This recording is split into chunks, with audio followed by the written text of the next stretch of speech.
Hello, magandang araw po sa inyong lahat. Ako po si June and welcome sa panibagong episode ng ating vlog, June's Day Channel. Pag-usapan po natin na wala na po yung 125 million confidential fund. Dahil na-clear na po yan pero may bago sila. 16 million, ito'y nakapaloob pa rin sa 125 million. Wala na siguro silang mahanap na ibabato doon sa 125. So, kumbaga, hinimay-himay nila, no?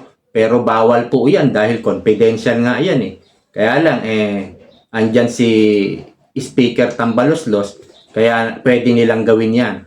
Hindi naman natatakot ito gumawa ng mga bawal So, doon sa sinasabi nilang 16 million, ginastos lang daw sa 11 days. At para daw ito sa mga rentals, no? At masasabi daw nila na medyo expensive naman yung mga rentals na nakuha nilang mga presyo, sabing ganon. So yan po ang pag-uusapan natin, pero bago yan, pakilike po muna ang video ito at huwag kalilimutang mag-subscribe. Mag-subscribe na po kayo at mag-like dahil libre naman po yan, wala pong bayad yan. Okay, dahil nga wala na silang maibanat sa 125 million, so ito naman ng 16 million na binibigyan nila ng drama at laman. Laman na naman ng lahat ng mainstream media. Yan ang balita.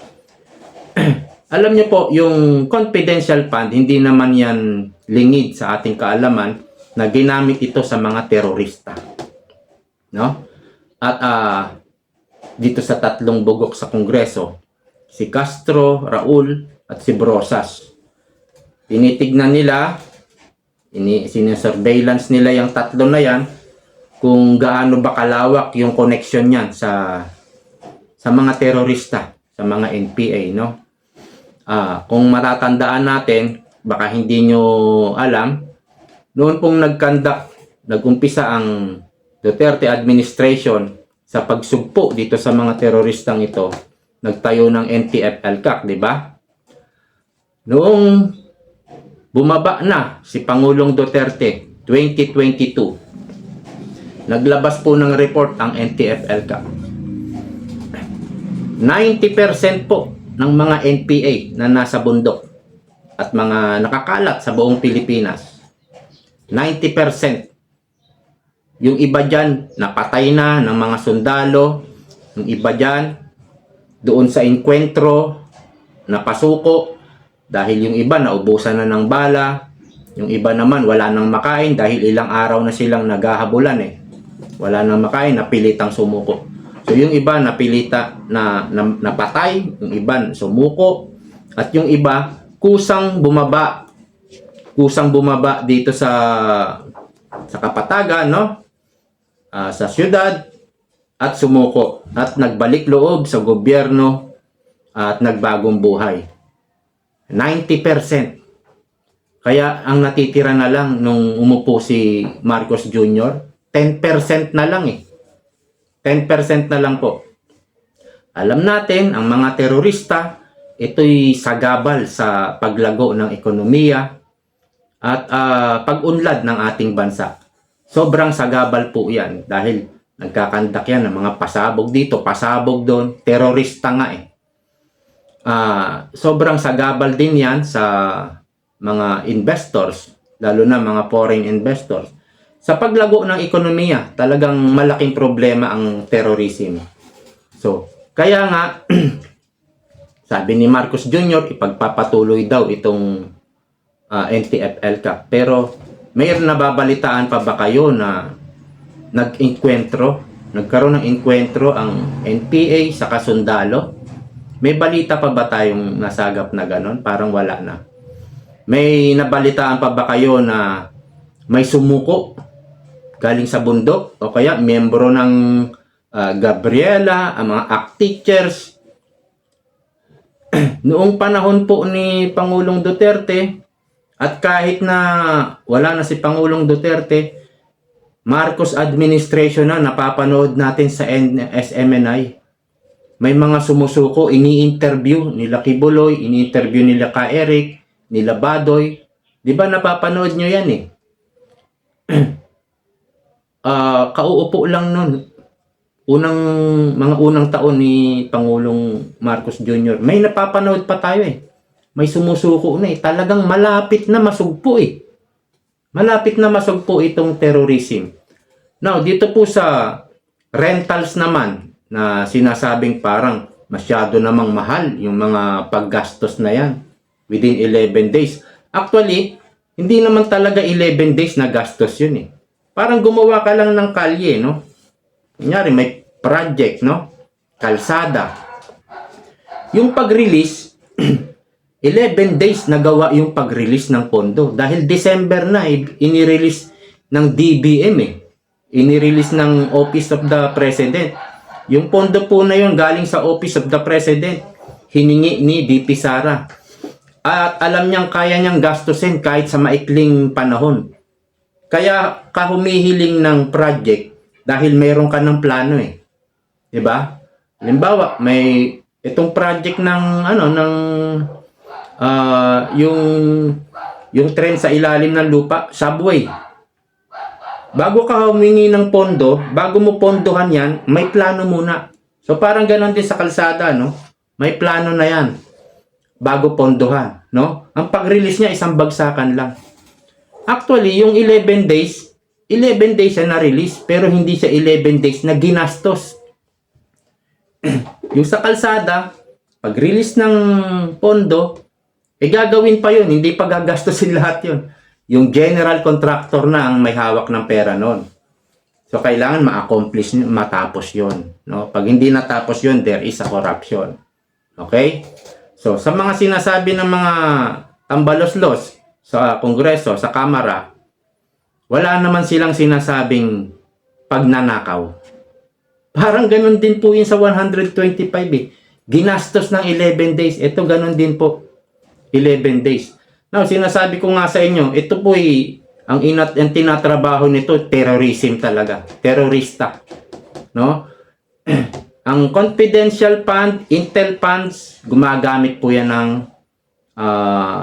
mga agent. No? Parang si PDEA agent Morales. Mga agent po yan. Gumagamit yan. Ngayon, may mga mamahalin daw na nirentahan sa BGC. Kung ang sinusundan mo, si Castro, si Manuel, si Brosas, titignan kasi yan kung sino yung mga kamiting niyan eh. May kamiting ito, nasundan nila. Yung pala naman eh, nung umuwi ng bahay eh, nandun pala sa BGC. So, kung titiktikan mo yung tao na yon, no? Yung mga nakakamiting ng mga tatlong yan na hinihinalang terorista o kaugnay ng NPA. Kung sa BGC tumitira yung mga nakakamiting nila, saan ka magrerenta? Sa Fairview? O kaya sa Las Piñas? Doon ka rin. Doon ka rin rerenta. Titiktikan mo nga eh. Surveillance nga eh. Intelligence nga eh. Di ba? So, doon ka rin magrerenta. At kung ano yung available doon, may nakikita tayo sa, tumingin na ako niyan dati. Kung magkano ang renta dyan eh, parang 30 mil. Ang pinakamura. Tapos, may mga 50,000, 60,000. Parang umaabot pa nga yata ng 100,000 kung marami ng bedrooms. So, ganyan po ang upahan dyan. Talagang mahal. At sabi ko nga, yung pondo na i-release ng within 11 days. So, hindi pa nagastos lahat yon. Kasi, kailangan mag-provide pa dyan mga computers. Tapos, yung agent, mag-hire yan ng techie, yung magagaling sa computer. Ganyan po yung intelligence eh. Napapanood naman natin sa movie, no? Si James Bond na lang, halimbawa, agent niya si James Bond eh. Pag yung sinusundan niya, pumunta ng New York. Susundan niya rin sa New York. Doon nagpunta sa hotel, mag-check-in din siya sa hotel. Di mas mahal ang hotel sa New York. 'Di ba? So ganun po yung gastos niyan. Ang importante po, if you delivered. 'Yun ang pinaka-importante. Kumbaga, ito yung napulot natin kay dating Secretary Tugade. Ay, delivered, sabi niya. Meron siyang nagawa, may na-accomplish siya.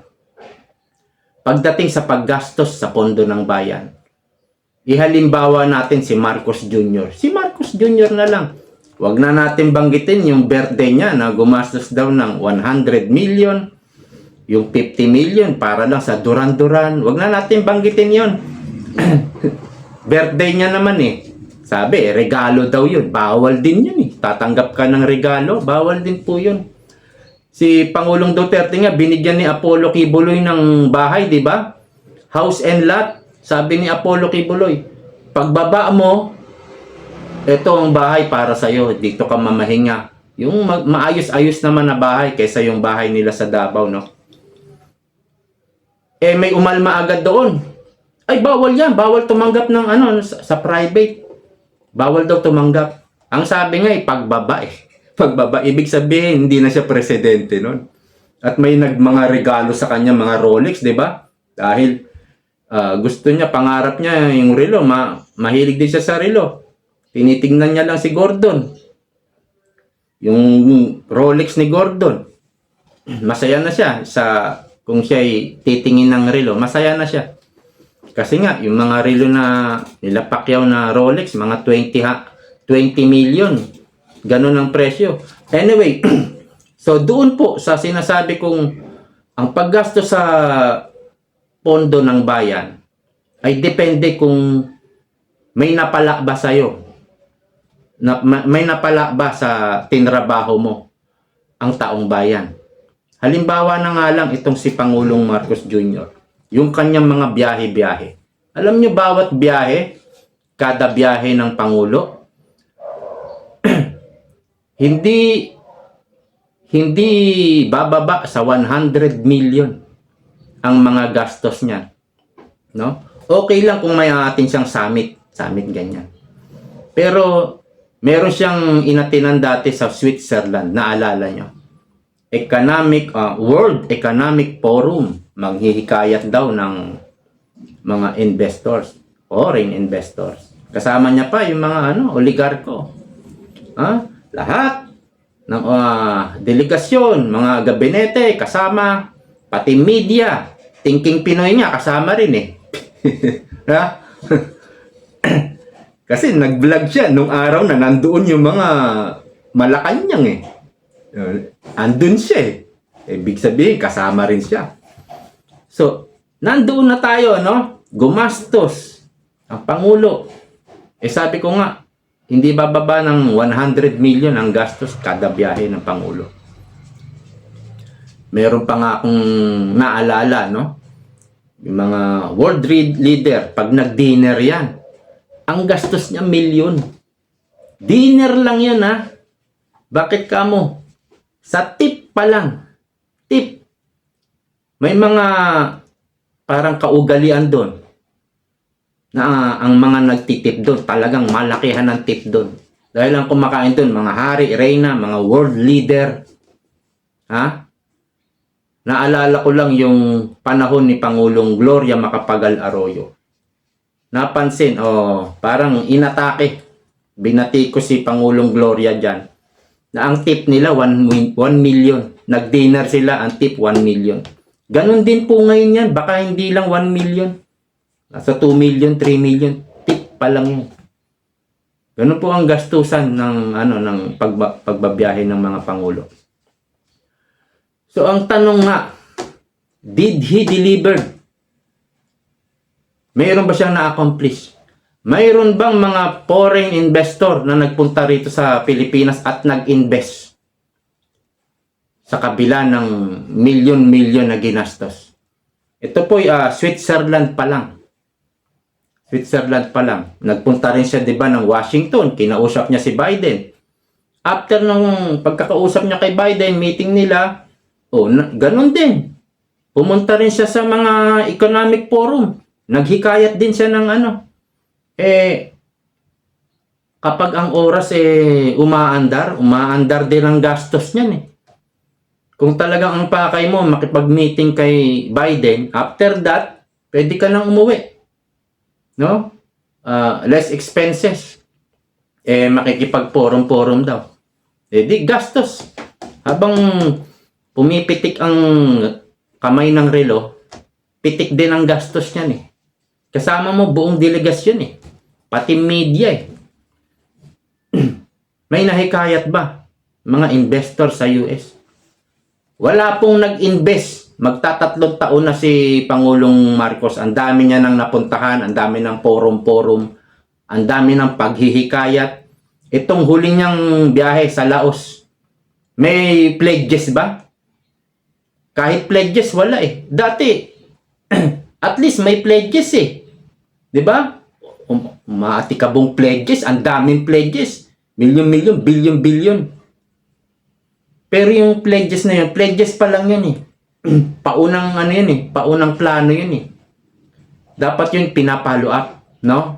Kaya nga sinabi rin ni Pangulong Marcos, so mga napuntahan namin, ipapalo up na lang, ipapalo up, follow up. Wala rin pong nangyari sa dami ng ginastos. Pero ito pong paggastos ng confidential fund ni BP Sara, napakaganda na eh. Sabi ko nga sa inyo, 90% ha, wala na. Kaunti na lang mga NPA, kaunti na lang yung mga komunistang NPA dito, mga terorista na nagkalat sa Pilipinas. 10% na nga lang po eh. 10% lang. Kung nagtuloy-tuloy lang yan, baka ma-declare na ang buong Pilipinas ay insurgency free. So ito rin po yung resulta ng mga confidential fund nung mayor pa si BP Sara. 'Di ba? Ngayon po ang Davao insurgency free na. Etong Davao pala dati kuta ng mga terorista. Nasayang ba yung mga ginugol na confidential fund sa Davao City nung mayor pa si BP Sara? Hindi. O kita nyo ngayon, ang Davao ngayon is number 1 on the top sa labas ng Metro Manila na pinakamalaking GDP. Kumbaga, pinakamalaking kinita ang Davao City sa labas ng Metro Manila. Nasa Google yan. Davao is on the top, at the top na pinakamalaking kinita. Ibig sabihin, nung wala ng mga terorista sa Davao, lumago ang ekonomiya. Gumanda ang mga kalsada, pati sa mga sulok-sulok. Dito nga sa Pilipinas makakatagpo ka pa ng bayan, lugar na wala pang kuryente, wala pang tubig. Anong taon na? 2024 na. Dapat lahat ng sulok ng Pilipinas meron ng meron ng kuryente, meron ng tubig, meron ng wifi. Kaya nga kasi dahil sa mga terorista, sa mga NPA na nasa bundok, ayaw nila na umunlad yung mga liblib na lugar. Pag may proyektong ang tulay, pag may proyektong kalsada, ginugulo ng mga NPA. Kaya ang ginagawa, panahon to ni Duterte napanood natin sa TV. Binabantayan ng mga sundalo, naka full battle gear yung mga sundalo. Binabantayan mga gumagawa ng kalsada.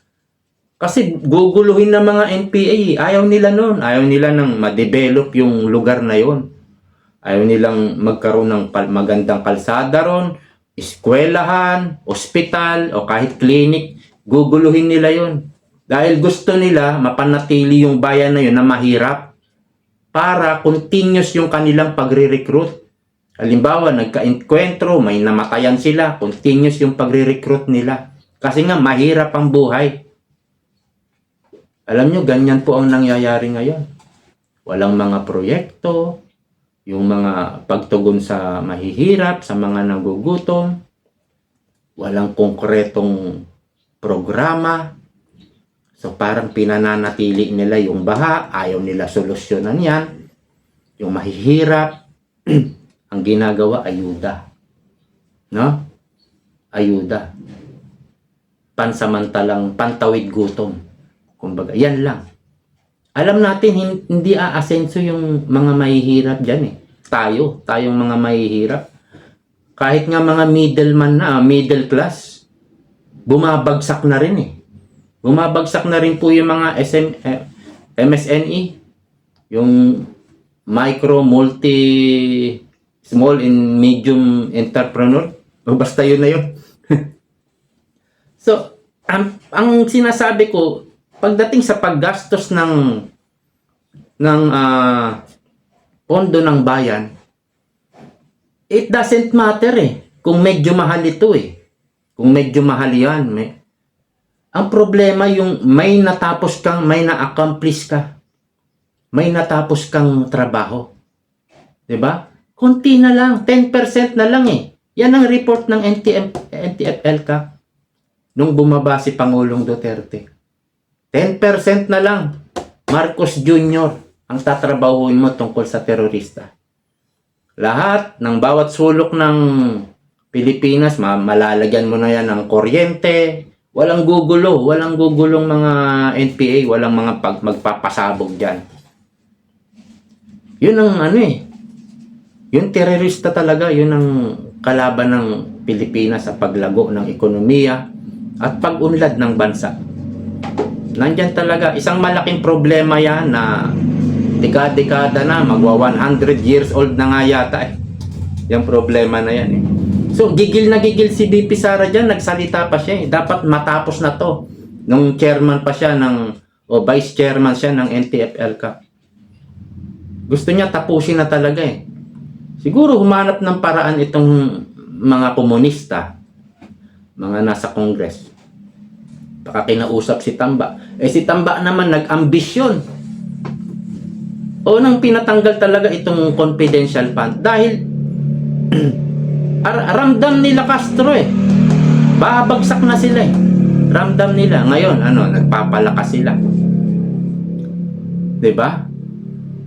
So itong mga pag-atake na to dahil to sa ambisyon, dahil to sa kinakalaban ni BP Sara yung komunista. Ganon din nangyari kay Pastor Quiboloy. Dahil lumalaban siya sa mga terorista. Kaya napag-initan din siya. Dahil naman ito sa ambisyon nung isang malaking tambalos-los diyan sa kamara.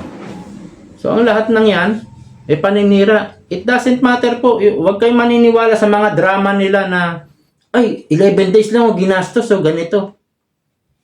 Kung ikaw nga may iniimbestigahan, may sino-surveillance, meron kang tinitiktikan at doon nakatira sa BGC, doon ka rin magre-renta. Kung maaari nga, magkatabi pa kayo ng unit ng condominium, magkatabi pa kayo ng kwarto para mas matiktikan mo talaga Kung saan yung mga tinitiktikan nyo, doon ka rin magre-rent. 'Di ba? Napakadaling intindihin nun. At sabi ko nga, yung mga yan, magpo-provide ng computer yan, mga teki yan, sasakyan, gasolina, pangkain nila. Yung kay James Bond nga, kung saan magpunta yung sinusundan niya Saan bansa, punta rin doon siya. Di ba, mas magastos yun. Ganun yung mga intelligence ng Amerika. Kung saan-saang bansa nakakapunta yan. Basta meron talaga silang mission. Yun ang tawag doon, mission. At hanggang sa mag-success yung kanilang mission. Ang mission ni BP Sara matapos ang insurgency dito sa bansa. Kaya lang pinigilan. At nakita naman natin kung gaano kabangag itong administrasyon. Sayang. 'Di ba? Konti na lang 10% na lang sila Ngayon, nahinto. Nahinto yung paglaban sa terorista. Sana hindi na sila makapag-recruit pa ng marami, pero alam natin, tuloy-tuloy pa rin ang recruitan yan. Wala nang intelligence fund, confidential fund ang DepEd. Ang mga recruitan nasa eskwelahan. So kung ikaw magulang ka, ang anak mo nasa university, huwag kang kampante sa anak mo. Huwag ka rin patumpik-tumpik. Tutukan po ninyo ang anak nyo. Kasi pag napunta na yan ng bundok, wala na yan. Tawagan mo yan. Magagalit pa sa'yo eh. Na brains, na ano na yan eh. Na yung utak niya, ang tawag doon? Na brainstorm. Brainwash. Ayun. Na brainwash na yan. Once na na-brainwash yung anak nyo, iyak na lang kayo. Magagalit pa sa'yo pag tinext nyo, pag tinawagan nyo eh. Nay, sabihin, Mami, nandito ako, nag-o-organize ako. Nag-o-organize na, may sarili na siyang grupo, ino-organize niya. Ganun po yung mga sagot niyan. Nag-o-organize na. Organisa. So, yan po yung mga pag-atake nila kay VP Sara. Talagang paninira yan. Purely. So, punta naman po tayo sa Senado. Dito po sa balak o tangkang pag-iimbestiga. Dito po sa committee ni Senator Bato de la Rosa sa dangerous drugs. Ano bang committee niya? Parang ganun eh, no? Balak tong haharangin ni Chis Escudero. Napakalungkot nito. Ang tingin kasi ni Chis, si Bato at si Bongo, ang mamumuno dito, sila'y kapwa akusado o may mga aligasyon sa kanila. Kaya parang hindi raw magiging patas, magiging bias daw ang hearing. Sa tingin ko, Chis Escudero, dapat hindi ka magsi-single out, wala kang kinikilingan, isa kang Senate President. Yung bang pag-iimbestiga ni Hontiveros, Chis Escudero, patas ba? Sana sagutin mo yan. Sana nakikinig ka sa akin ngayon. Yung pag-iimbestiga ni Hontiveros, patas ba? Hindi. Yung mga pag-iimbestiga, yung mga pag-iimbestiga ng Kamara, ng mga tambalos-los doon, patas ba sila? Sabihin natin, hindi maging patas si Bato at si Senator Bongo. Pare-parehas namang hindi patas eh. Pare-parehas naman bias eh. Pero nakita natin yung investigasyon ni Bato doon kay PDEA Morales, PDEA Agent Morales. Wala tayong bias na nakita sa pag-imbestiga eh. Ang lahat ng mga kumbaga mga inaakusahan, no? Ang lahat eh pinagbibigyan magsalita eh. Hindi kagaya ng sa Kamara eh. Pag hindi nila nagustuhan yung sagot, contempt agad eh. Yun talagang bias na bias. Pero sa pag-iimbestiga ni Bato, nakita mo parehas eh. At kahit nga sabihin natin bias, bias din naman sila. Diba? Sana nakita mo yan na Chis Escudero. Yung pag-iimbestiga ni Hontiveros, super bias talaga. At yung mga nasa Kamara. So ito, talagang mabibilis din sila kumilos eh, no? Si Chis, si Tamba, narinig nila magpapaimbestiga si Bato. Baka kumontak agad si Bato sa Malacanang. Si Bato, si Tamba.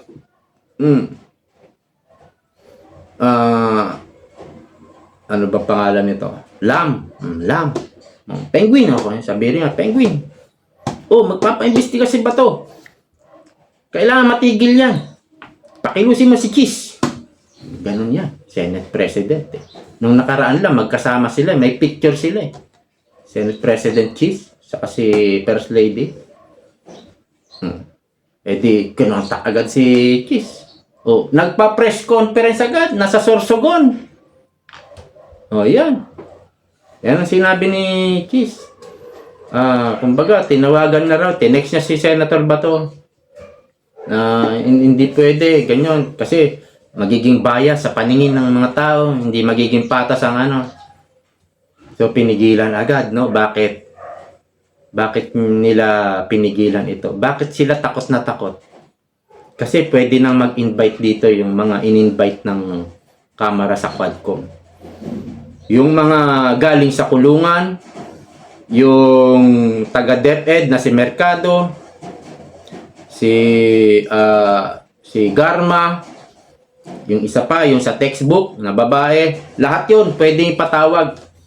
At pag kinross exam yun, kinross exam nila Bato, ni Bongo, Robin Padilla, magkakawindang-windang lahat ng sagot nun eh. Mahahalata na yung kanilang mga pinagsasabi doon ay gawa-gawa lang, scripted lang. Mahahalata. Meron pa isa, Kati Binag, no? PDEA Agent Morales. Pag si Kati Binag ang inimbita, dangerous drugs eh. Drugs yung itong witness, pagiging witness ni Kati Binag, drugs yan eh.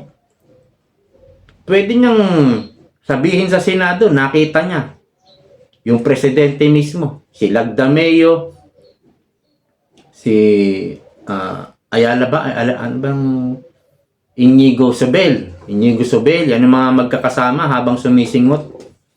At yung taga-Pagcor, yung maitim, no?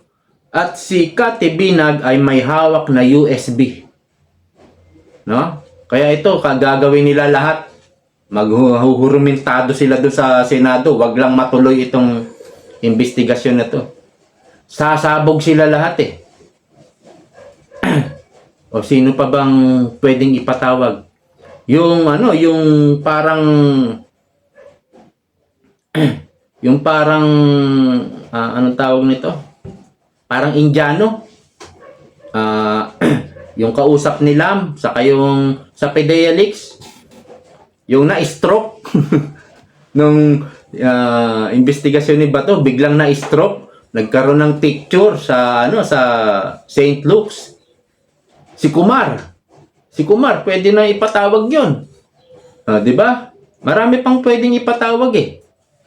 So, dito talagang dahil sila ay nasa power, marami talaga silang connection.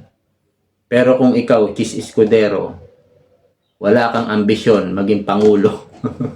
Ha? Pabor din siya eh. Si Chis. Pabor din si Chis eh. Na ma-impeach si BP Sara. Nangangarap din niyang maging president. Kayo naman. Ha?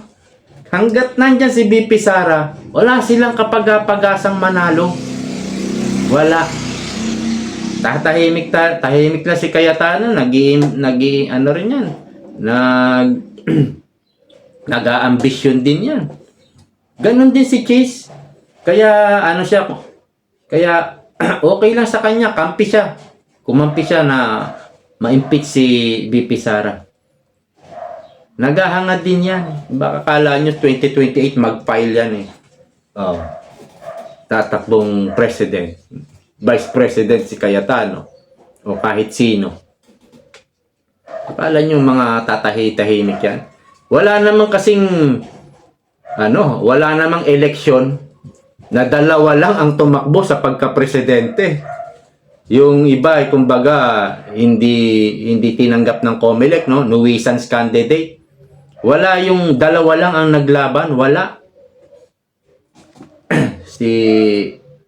si Lacson tumakbo nakaraan, 'di ba?